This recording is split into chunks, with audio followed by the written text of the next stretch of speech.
छत्तीसगढ़ में लगातार अवैध रेत उत्खनन के मामले अलग अलग जिलों से सामने आते हैं और इसको लेकर लगातार कार्रवाइयों की बात भी कही जाती है। लेकिन जब भी कार्रवाई करने के लिए वहां पर पुलिस अधिकारी और प्रशासनिक अमला पहुंचता है तो उन पर माफिया अटैक करते हैं। इसी तरीके का मामला बलरामपुर से भी सामने आया है, जहां पर अवैध रेत खनन की शिकायत को लेकर पुलिस की टीम वहां पर पहुंची थी, जिसके ऊपर ट्रैक्टर चढ़ाने का मामला सामने आया है। रेत माफियाओं की तरफ से यहां पर पुलिस के ऊपर में ट्रैक्टर चढ़ा दिया गया है, जिससे कांस्टेबल की मौत भी यहां पर हो गई है। ये पूरी घटना जो है वो बताया जा रहा है कि जो धमनी गांव है वहां के रहने वाले पुलिस कांस्टेबल हैं और रेत के अवैध उत्खनन पर कार्रवाई करने को लेकर पुलिस की जो टीम थी वो जब वहां पर पहुंची थी तो आरक्षक के ऊपर में जो ट्रैक्टर चालक है या जो रेत खनन माफिया है उनकी तरफ से ट्रैक्टर चढ़ा दिया गया था, जिसको लेकर लगभग 2 दिन पहले 3 ट्रैक्टरों पर पुलिस ने कार्रवाई की थी और उसके बाद बीती रात जो है वो अवैध रेत उत्खनन के मामले को लेकर उसे रोकने को लेकर पुलिस की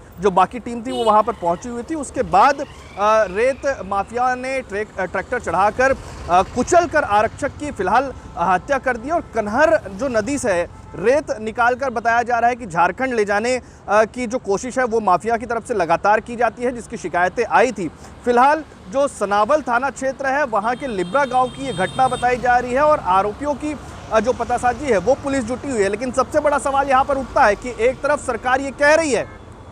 कि यहाँ पर जीरो टॉलरेंस की नीति अपनाई जाएगी, यहाँ पर अवैध रेत उत्खनन या कोल परिवहन को लेकर कड़ी कार्रवाई की जाएगी, लेकिन जब प्रशासनिक अमला कार्रवाई करने पहुंच रहा है तो आप समझिए कि आज भी हौसले इतने बुलंद हैं माफियाओं के कि ना तो वो रेत खनन करने से बाज आ रहे हैं। अवैध रेत खनन का कार्य लगातार जारी है। कई ऐसे क्षेत्र है जहां पर नदी है या अन्य जगह है वहां पर रेत उत्खनन माफियाओं के द्वारा किया जा रहा है और इतना बड़े पैमाने पर किया जा रहा है कि अगर कोई प्रशासनिक अमला उन पर कार्रवाई करने पहुंचता है, पुलिस उन पर कार्रवाई करने पहुंचती है तो आज भी उनका खौफ नहीं है, किसी भी तरीके का डर उनके मन में नहीं है। आज भी वो पुलिस पर गाड़ी चढ़ाने से बाज नहीं आ रहे हैं। इससे साफ जाहिर होता है कि एक तरफ जिस तरीके के सुशासन की बात हो रही है, दूसरी तरफ प्रशासनिक अमला उस पर कितना अमल कर पा रहा है, पुलिस की धाक कितनी है, ये तमाम अब भी प्रश्न के घेरे में है कि आखिरकार माफियाओं पर लगाम कब लगेगी। और इस घटना से ये साफ जाहिर हो रहा है कि अब भी माफियाओं के हौसले बुलंद है, उन पर प्रशासनिक अमले का कोई भी डर भय नहीं है। अब तक चाहे वो इससे पहले मंत्रियों की तरफ से कई बयान आते रहे हो, ओपी चौधरी ने कई बार कहा है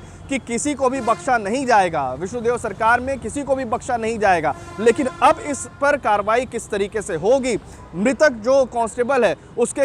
उसको लेकर क्या कुछ एक्शन विभाग की तरफ से किया जाएगा, रेत खनन माफिया को लेकर कितनी बड़ी कार्रवाई की जाएगी, अब इस पर सबकी निगाहें टिकी होगी। देखना दिलचस्प होगा कि आने वाले दिनों में क्या वाकई में सरकार उन माफियाओं तक पहुंच पाती है, उन माफियाओं को रोक पाती है, या फिर लगातार जो इस तरीके की घटनाएं सामने आती हैं वो किस्से लगातार सुनने को मिलते रहेंगे। छत्तीसगढ़ से TV9 के लिए अमित मिश्रा।